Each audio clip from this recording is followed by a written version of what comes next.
A year ago, I took a risk and I purchased a street-legal adult motorcycle online through Amazon.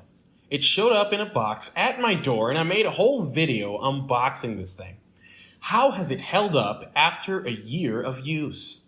Stick around and I'll share my experience with this little machine. 5, 4, 3, 2, 1.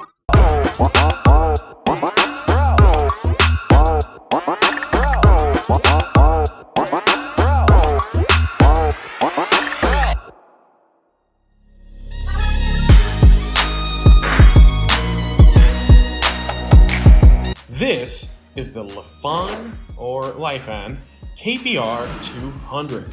It is a Chinese-made motorcycle.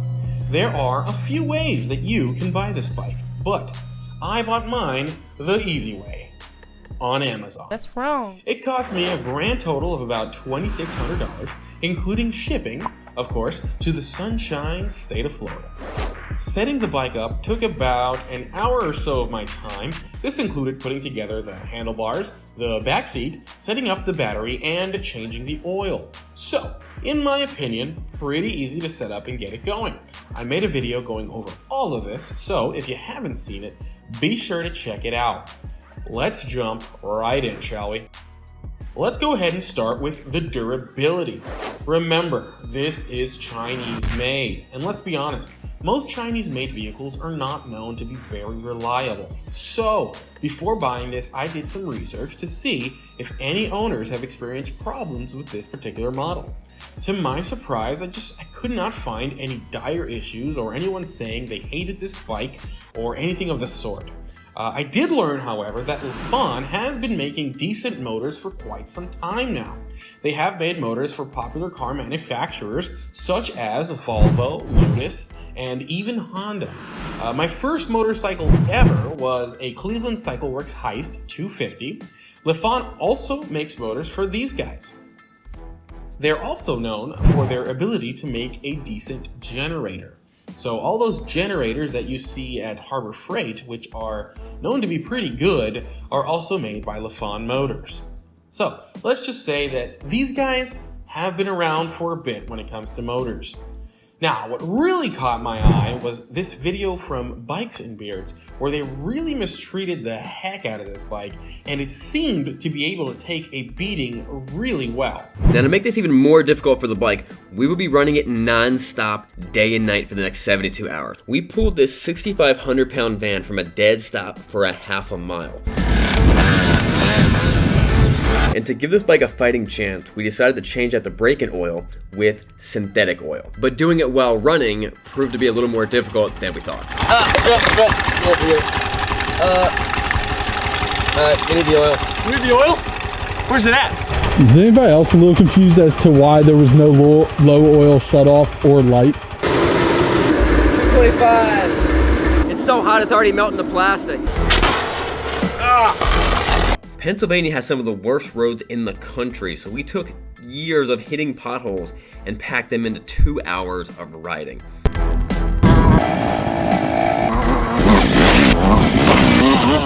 So I said, why the heck not, and I went for it. In a year of use, I can say it starts right up every single time. I've had no issues with shifting or engine failure, and it's been dropped, I'd say around 5 times or so while teaching others how to ride. There was also one stretch where it sat for about 2 months and it still managed to start right up without issues. Now this is only 1 year of use and I'm still not 100% sure how reliable this thing can be long term. But so far so good in terms of reliability, if I must say so myself. Now when it comes to comfort and ergonomics, this motorcycle is considered a sports motorcycle in terms of styling, that is. It has a somewhat aggressive forward seating position and is meant to give you that whole racing feel. If that's something that you're into, then this bike might be of interest to you. If it isn't, Lifan also makes a standard bike version of this one with a more upright seating position. The seat is actually, surprisingly, more comfortable than you'd think. It has decent width and a pretty nice plushness, if that's even a word. Now, I would not recommend long trips on this thing, but hey, for the city and zipping around, it's not too bad on your spine. On top of that, you do have the option of bringing a passenger along as well, so not too bad for an Amazon bike. Let me just say, I am shocked at what this thing has to offer in terms of features. Let's start with the digital odometer area. You can frickin' change the color on the screen of this thing from red to blue. Now, it's so unnecessary, but so frickin' cool. Your speed can be toggled to display in miles per hour or kilometers per hour. Not to mention, you even have a legit digital fuel gauge. That's right, a fuel gauge. My $11,000 Harley doesn't even have a fuel gauge. You also have a gear shift indicator light that monitors your RPMs. The front fairing does an okay job with the wind, and the passenger pillion in the back has a key-locked storage bin underneath it. It's not a very big storage space at all, but hey, there is some locked storage if you need it. Let's just say I did not expect any of these features on this bike when I purchased it, and they have indeed been a pleasant surprise. It's kind of like finding some onion rings in your fries at Burger King. You bought the fries, you would have been totally okay with just the fries, but hey, you also got some onion rings, which is awesome. Now, let's discuss one of my very own favorite topics, and that is the sex appeal.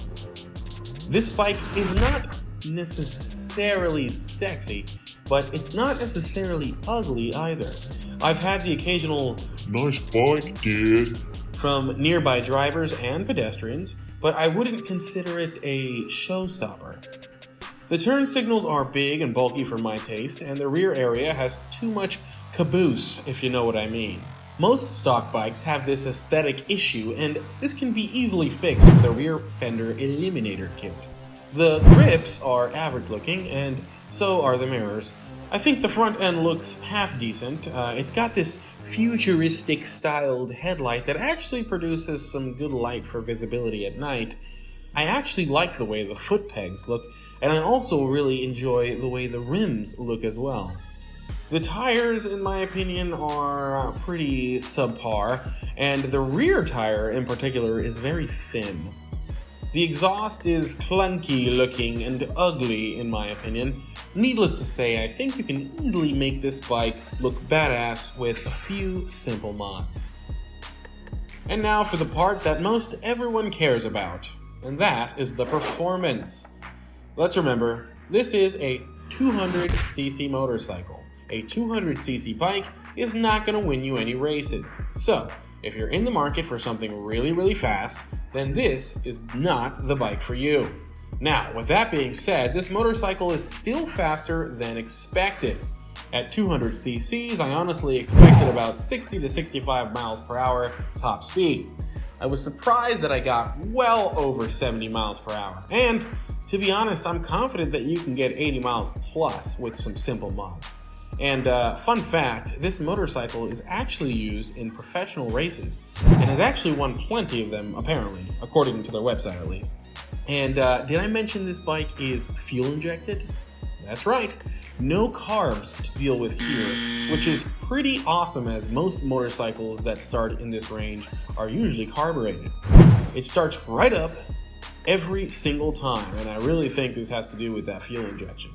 So, it's definitely a real motorcycle, and it rides like a real motorcycle. But it sounds a bit wimpy, if I'm being honest. It's not that loud at all, and it is in a desperate need of an exhaust swap.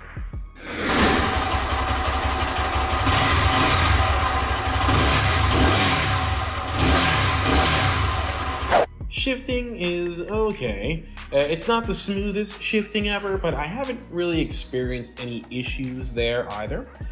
The brakes leave much to be desired, and I highly recommend swapping these out with some higher quality disc brakes or giving yourself plenty of stopping distance whilst braking. Now let's talk about that cash money, baby. To me, this is the single most attractive thing about this motorcycle. You're telling me you can buy a brand new full-sized, street-legal motorcycle for less than $3,000, and it gets delivered right to my door, and it's fuel injected? I call that a win. Now, I think the price has gone up a little on Amazon since I bought it, but it should still be under $3,000. And yeah, the argument can be made that you can buy a used CBR or R3 for a similar price, but there's just something about that brand new motorcycle that just makes this a great value. Overall, the KPR 200 is a fun, affordable little motorcycle that simply gets the job done. I find it best as a commuter bike, excellent on feel and comfortable enough for everyday driving. It's not fast, but has enough juice to get ahead of traffic and hit the highway if needed. It's also got some surprisingly cool bells and whistles. If you're still too worried about engine failure and all that, then go get yourself a used CBR or something like that.